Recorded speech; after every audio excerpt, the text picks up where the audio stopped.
इन दोनों में फर्क क्या है कि जब राम लौट करके अयोध्या में आते हैं और जब इन सब की विदाई हो रही थी तो हनुमान से कहने की हिम्मत नहीं हुई राम की कि तुम जाओ, लेकिन अंगद रो रो के परेशान हो गया कि मैं तुम्हारी झाड़ू लगाऊंगो, मैं तुम्हारे बाथरूम साफ करूंगो, मैं तुम्हारा जो नीच टहल गृह के सब करी हूं, मैं जो तुम छोटे से छोटा काम बताओगे वो मैं करूंगो, पर मोए राख लो।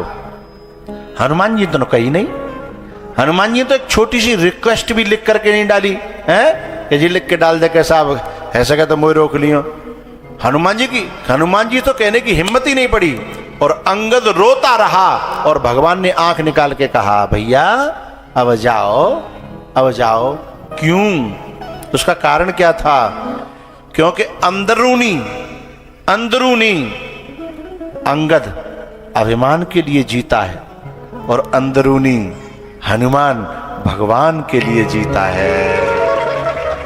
तो परहित बस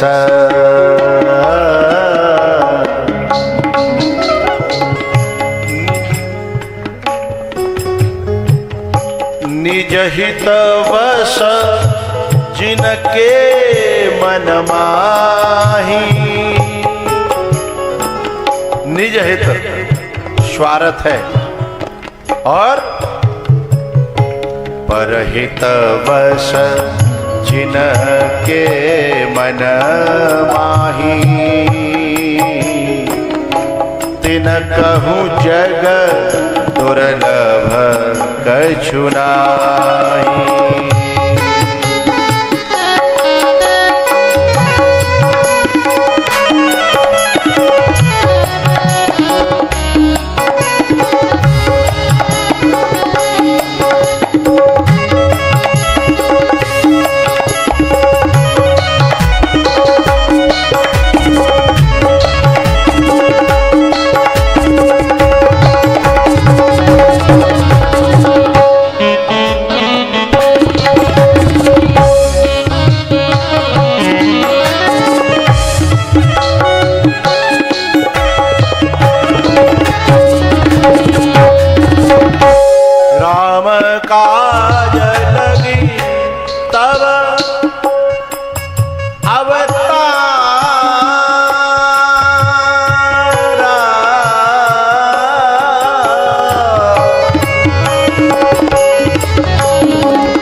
काम सुन के, राम कथा का काम सुन करके, है समाज हित का काम सुन करके जो अपने बल को दिखाए, अपने वैभव को दिखाए, सुनतई भयो पर्वताकारा।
सुनतई भयो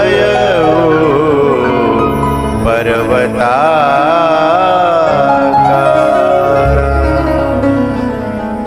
तो बात चली थी कि गर्भ में ही जो कुछ लोग विद्या का अध्ययन करके आ जाते हैं तो हमारे यहाँ गर्भ में न जाने कितने संस्कार पड़ जाते हैं। तो गर्भ में ही संस्कार उनके पड़ते हैं जो माताएं नीति पर चलती हैं। मनुजी महाराज के जो पुत्र हैं उत्तानपाद, उनकी जो दो पत्नियां, एक का नाम है सुनीति और दूसरी का नाम है सुरुचि। जो सुरुचि है ना, उसे कहते हैं जो अपनो पहनवो, अपनो ओढ़वो, अपनो खाएवो, मेरो पेट हाउ और मैं नहीं जानू काऊ, वो सुरुचि है। जैसे अंग्रेजी में सेल्फिश कहेंगे, है ना, सेल्फिश, मैं और मेरा। वो बस वो ये सिखाती है। इसका एक छोटा सा उदाहरण दूंगा। मेरे देश में मेरी प्रार्थना करनी है मुझे माताओं से। माताएं जब अपने बच्चों से मौसी की बात करती हैं, मौसी की, तो मौसी के प्रति प्यार भर देती हैं, बेटा तेरी मौसी बहुत अच्छी है। और वही माताएं जब उस बच्चे की बुआ की बात करती हैं, तो बुआएं देख के जो है बालक जो लगाते हो कि डाहिनी आ गई, बुआ नहीं को आ गई डाहिन। अच्छा, ये बच्चा तो जानता ही नहीं है ना कुछ, बच्चे को कुछ नहीं पता, अच्छा बुरा बेचारा। पर जब बुआ आती है ना, अच्छा, जब वो देखता है तो उसे तो मौसी से भी ज्यादा प्यार बुआ देती हुई दिखाई देती है। पर वो कंफ्यूजन में आ जाता है कि मम्मी तो कह रही थी कि मौसी बहुत प्यार करती है, मुझे तो बुआ भी बहुत प्यार करती है। क्योंकि जब जब वो बच्चा तरक्की करता है तो मौसी लडुआ नहीं बांटती है इतने जितने बुआ लडुआ बांटती है। मौसी के यहां 3 दिन बाद पता लगता है कि भतीजे ने विदेश में जाकर के और बहुत बड़ी तरक्की करी है और जो है फरारी ले ली है कि रोल्स रॉयल ले ली है। मौसी को 3 दिन बाद पता पड़ेगी, लेकिन बुआ को उसी दिन वो लडुआ बांट देती है, मेरो भतीजो, मेरो भतीजो, मेरो भैया। लेकिन फिर उसकी दृष्टि में उसके जो पढ़ाया गया है, उसका कारण जब वो बाद में बड़ा होता है ना, तब समझता है ये मेरी मम्मी का नजरिया था, ये मेरी मम्मी का। बड़ा होने के बाद तो वो समझ जा, फिर काउगी ना सुन तो वो है, फिर वो बुआ के प्रति जो उसका प्रेम होता है ना, है, वो लिपट जाता है बुआ के पास जाता है तो कुछ लेके जाता है। आदर मौसी का भी करता है, पर वो ये समझ जाता है कि मेरे प्रति बुआ का जो स्नेह है, जो लगाव है, वो मौसी का नहीं हो सकता। जबकि माँ पढ़ा के मर गई है, माँ पढ़ा के मर गई, तो वो समझ जाता है, क्योंकि मौसी मम्मी की बहन है। आगे समझ लो, क्योंकि बुआ उसकी बहन है, जिसके साथ उसकी कभी बनती है।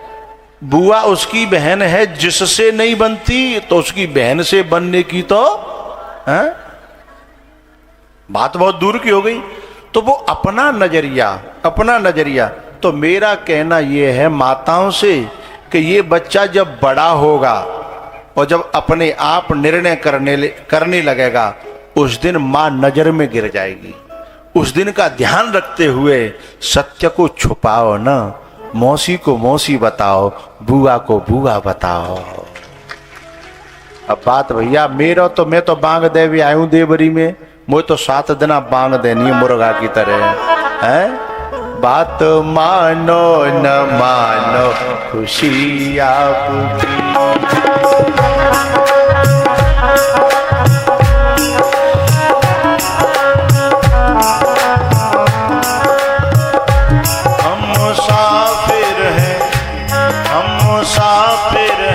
एक दिन तो रम जाएंगे। संत की ये बुआ की और मौसी की बात बच्चों समझ, कथा में तो प्रसंग आया ही है, लेकिन इसलिए आई है कि आज मेरी भी बुआ कथा सुनने आई है।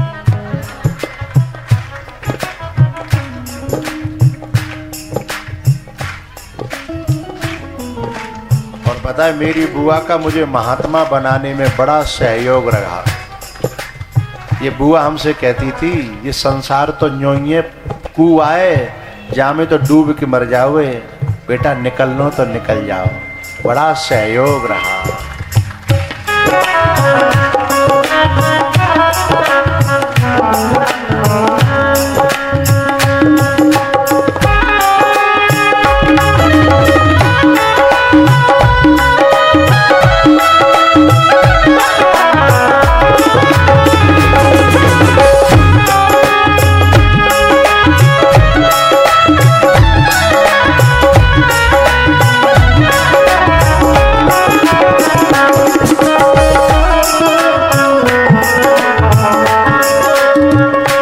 बात मानो न मानो खुशी आपकी, हम मुसाफिर हैं, हम मुसाफिर हैं, एक दिन तो रम जाएंगे। संत की बुआ की बात पर जो भी चल जाएंगे,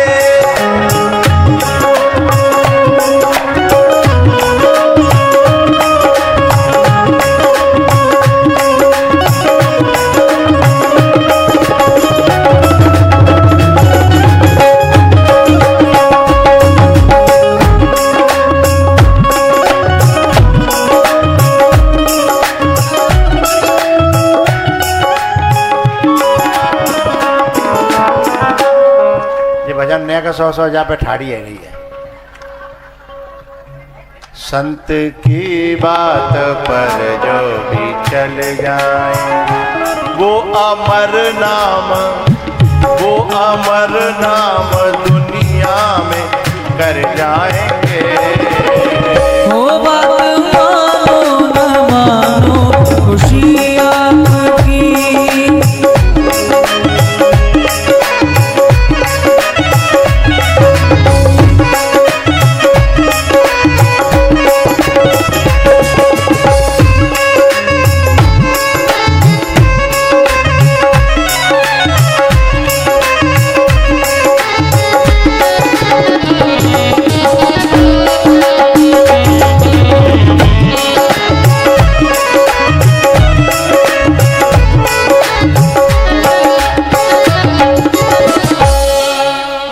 बात मानो न मानो खुशी आपकी। सुनीति और सुरुचि, सुनीति वो है जो नीति पर चलती हैं, सबको लेके चलती हैं। मैं और मेरा नहीं करती, बात नहीं करते। मैं और मेरा नहीं करती। सर्वे भवन्तु सुखिनः सर्वे संतु निरामया।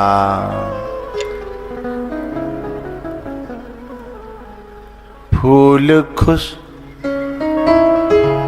नहीं नहीं, उसकी लय अलग है।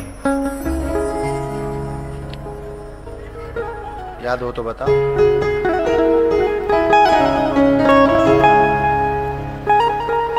नहीं नहीं, बात ये नहीं है। हाँ हाँ हाँ। फूल खुशियों के बांटूं सभी को, सबका जीवन ही बन जाए मधुबन। बचपन में मैं ये गाया करता था और ठाकुर जी ने मेरी वाणी को ऐसा सुना, उन्होंने मुझे तथास्तु कर दिया। आज कागज के नोट तो नहीं हैं, लेकिन अध्यात्म की खुशबू से भरे हुए गुल मैं सबको बांटने का काम करता हूं। फूल खुशियों के बांटूं सभी को, सबका जीवन ही बन जाए मधुबन। हम न सोचे हमें क्या मिला है, हम ये सोचे किया क्या है अर्पण। वैर होना किसी का किसी से भावना मन में बदले की हो ना। हम चले नेक रास्ते पे हमसे भूल कर भी कोई भूल हो ना। इतनी शक्ति हमें देना दाता, मन का विश्वास कमजोर हो ना। हम चले नेक रास्ते पे हमसे भूल कर भी कोई भूल हो ना। जिनके दिल में परमार्थ बस जाता है ना, उन्हें जैसे एक बात बताऊं, जो यूनिवर्सिटी रहती हैं, जो बड़े बड़े डिग्री कॉलेज रहते हैं, उनमें जो बच्चे टॉपर होते हैं ना, उनको कंपनियां वहीं से नजर रखती हैं और उन्हें वो हायर कर लेती हैं। ऐसे ही हम लोगों में जिसने अपने आप को अध्यात्म यानी गॉडली यूनिवर्सिटी के काबिल बनाया, उसमें अपने आप को इतना काबिल बनाया, पात्र बना लिया, तो जगत के जो सिद्ध हैं, जगत के जो बुद्ध हैं, जगत के जो महापुरुष हैं ना, वो उन्हें वहीं से हायर कर लेते हैं, कैच कर लेते हैं। राम जब पढ़ने गए और राम ने जब अपने आप को डेवलप किया, तो उस समय का बुद्ध पुरुष, महापुरुष स्वयं चल करके उसे मांगने आया कि मुझे अनुज समेत देहु रघुनाथा, अनुज समेत देहु रघुनाथा, निश्चर वध में होव सनाथा। तो उन्हीं के उदर पवित्र होते हैं, उन्हीं के हृदय, उन्हीं की दृष्टि, उन्हीं की जबान पवित्र होती है जो परमार्थ से भर जाते हैं, जो भगवान से भर जाते हैं। और वे अपवित्र होते हैं जो राम से नहीं, जो काम से भर जाते हैं, जो भगवान से नहीं, अभिमान से भर जाते हैं। जिनके मन में राम का नहीं, चाम का सम्मान है। आप लोग जो है राम से भरे हो, इसलिए मुझे बहुत प्यारे लगते हो, हैं? जो लोग जिनके दिल में राम की नहीं, चाम की कदर है, हैं? ऐसा बड़ी स्मार्ट लेडी है, हैं? उनकी चर्चाओं में जो लोग लगे हैं, वेरी ब्यूटीफुल, हैं? उनमें जो लगे हैं, जिन्हें चाम का जिन्हें चाम की बड़ी कदर है, वे राम के मार्ग के काबिल नहीं रह जाते हैं। तो मुझे क्यों प्यारे लगते हो? क्योंकि तुम राम चर्चा अच्छी लगती है, और राम चर्चा तभी अच्छी लगेगी जब भीतर रामत्व भरा होगा, नहीं अच्छी नहीं लगेगी।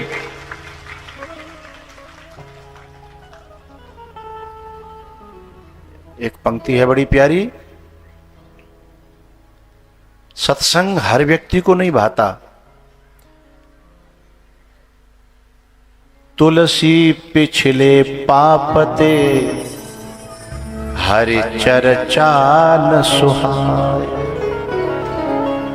पाप माने नेगेटिविटी, पाप माने अपवित्रता, पाप माने काम में, चाम में, अभिमान में आकर्षण, उनके प्रति महत्व बुद्धि। तुलसी पिछले पापते हरि चर्चा न सुहाय। जैसे जूड़ी बुखारते भूख विदा है जा। ये राम कथा की भूख स्वस्थ व्यक्तियों को लगती है। स्वस्मिन स्थितः स स्वस्थ, जो अपने में ही स्थित है, अपने में जो स्थित नहीं है वे भटक रहे हैं। बोलो जो अपने में स्थित नहीं होता ना, वो कहीं ना कहीं मेंटली जो है ना कहीं वो किसी न किसी का गुलाम होता है, किसी के रूप का गुलाम होता है, किसी के पद का गुलाम होता है, किसी के ऐश्वर्य का गुलाम होता है, उनके यहाँ चाकरी करता फिरता है। जैसे कुत्ता दर दर फिरता है, दूर दूर होती है, लेकिन फिर भी उसे कहीं चैन, लेकिन जो एक का हो जाता है ना, अपने द्वारे पर सिंगड़ बनता है और अपने मालिक की डाली हुई रोटी खाता है, वो बड़ी शान से खाता है। साहब मेरे मालिक की है, क्योंकि उसने जो चौकीदारी की है उसका फल है। लेके नहीं भागता, जो पालतू होता है एक का हो जाता है, वो रोटी को लेके नहीं भागता और वो डरता नहीं है किसी से। लेकिन जो लेके भागते हैं ना, वे कहूं कोने में सो रहे हो और ऊपर का जो गिर जाए, आट हो जाए तो कहाँ करके भागता है, झुलवाते बिने झुलवाते का परेगो, क्या वो पहले से भीतर से सशंकित होते हैं। हमारे जो बड़े बड़े जो सीबीआई के लोग होते हैं ना, वो लोग को कैसे समझ लेते हैं, क्योंकि चोर के मन की धड़कन अलग होती है और सत्य के मन हृदय की धड़कन कुछ अलग होती है। साहब तो तुलसी पिछले पापते हरि चर्चा न सुहाए, जैसे जूड़ी बुखारते भूख विदा है जाए। तो जो सुनीति है ना, उसके गर्भ से ऐसा बेटा पैदा होता है क्योंकि उसने अपने उदर को, अपने हृदय को, अपनी नजरों को इतना पवित्र बनाया। भाई पवित्रता में से भी तो पवित्रता पैदा होगी। पूर्णमदः पूर्णमिदं पूर्णात् पूर्णमुदच्यते। आपने देखा हो काऊ ऊंट के जो है ना, काऊ ऊंट के और का कहूं ऊंट के कोई भैंसा पैदा हुआ हो, ऐसा नहीं होता ना, ऊंट के ऊंट ही होते हैं। तो ऐसे ही जिन जो पवित्रता है उससे पवित्रता पैदा होगी, है ना। तो सुनीति जो है ना परम पवित्र है। और मुझे यहाँ एक बात है थी थोड़ी दर्द भरी, का समय नहीं है, 4-6 हो गई हैं, 10 मिनट लगेंगे फिर उसमें। राजी हो? ठीक है, 7-8 मिनट में समेटने की कोशिश करता हूं। देख ले 10 मिनट के अंत कचू देर चल दे।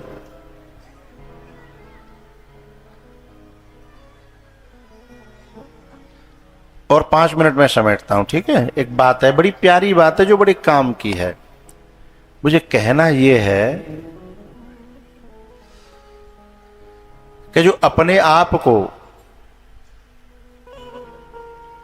अध्यात्म के लिए, परमार्थ के लिए, परमात्मा के लिए रेडी करते हैं, उनके जीवन में थोड़ी सी कठिनाइयां तो होती हैं, क्योंकि तपने में कठिनाइयां तो होंगी ना, लेकिन तप करके बनता कुछ बहुत अच्छा है। कहना यह है, एक राजा था जो सुनीति है ना, उसके ऐसा बेटा पैदा भया, ऐसा बेटा पैदा हुआ जिसने सुप्रीम पावर परमात्मा को और ला करके अपने आंगन में खड़ा कर दिया। ये परमात्मा है साहब, जिनकी एक भ्रकुटी से है। और किसका बेटा है? जिसकी उस घर में कोई कदर नहीं है, जो घर से निकाल दिया गया है। उसकी मां की भी उस घर में कोई कदर नहीं थी, उसने सेकंड मैरिज करी थी। उत्तानपाद ने दूसरी शादी करी हो, और इतिहास गवाह है जहां सेकंड मैरिज होती है वहां पहली वाली की कदर कम होनी ही है। भाई शादी हुई ही तब है जब पहली वाली की, यदि पहली वाली की कदर बहुत है तो शादी करने की हिम्मत अच्छा ही नहीं लगेगा, हैं? चाहे आगे वंश चले या न चले। तो पहली की कदर कम थी, इसलिए दूसरी शादी हुई।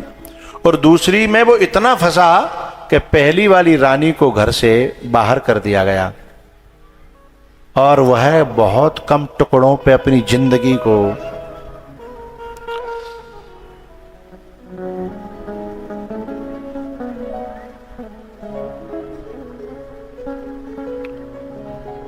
एक बात कहना चाहता हूं, कभी भी समर्पित व्यक्ति के साथ अन्याय न करना, कुदरत क्षमा नहीं करेगी। समर्पित व्यक्ति के प्रति, भोले इंसान के प्रति, जो फ्रॉड है उसके साथ तुम फ्रॉड कर दोगे तो कोई बात नहीं, भगवान कहेगा जैसे को तैसा, कोई नहीं।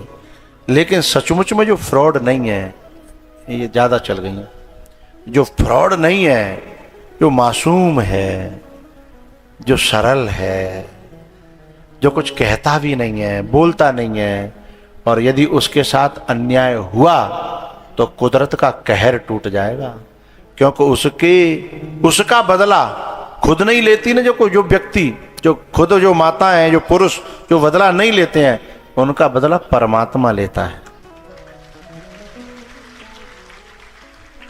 भाई प्रहलाद ने कुछ कहा नहीं अपने बाप से, तभी तो परमात्मा को गुस्सा आया, खम्भे से फूट के निकल गया, झेल नहीं पाया वो। एक मासूम के प्रति इतना अन्याय, अत्याचार, फूट करके निकल गया। तो मेरे मन में कुछ बातें फूट रही हैं, इसीलिए कह रहा हूं मैं कि एक राजा था और उस राजा के 4 रानियां थीं।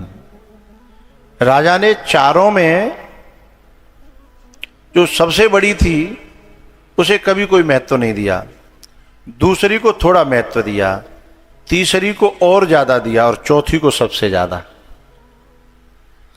लेकिन जब अंतिम समय आया तो सब रानियों से उसने कहा कि मेरे, पहले सती प्रथा थी, मेरे साथ चलने को कौन तैयार है, मेरे साथ चलने को कौन तैयार है। तो सबसे चौथी वाली कहती है तुम्हारे साथ कौन चलेगा, तुमने आकर्षित होकर के मुझसे शादी करी थी, मुझे तुम में कोई इंटरेस्ट नहीं, मैं तब तक तुम्हारे साथ हूं जब तक तुम धरती पे हो।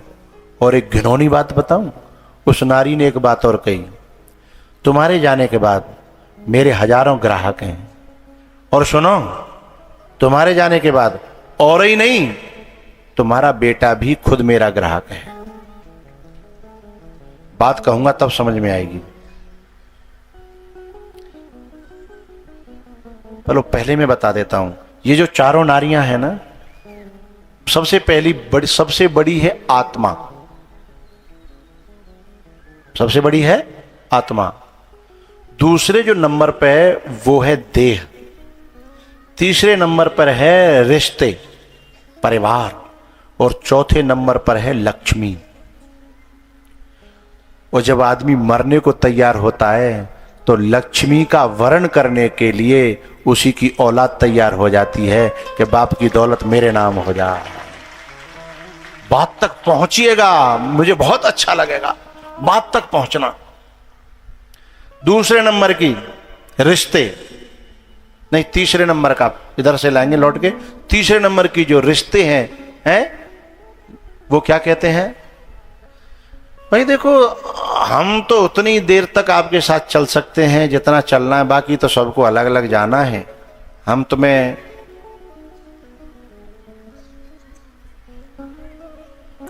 तुम्हें जो है फूंकने तक पहुंचा देंगे, है ना।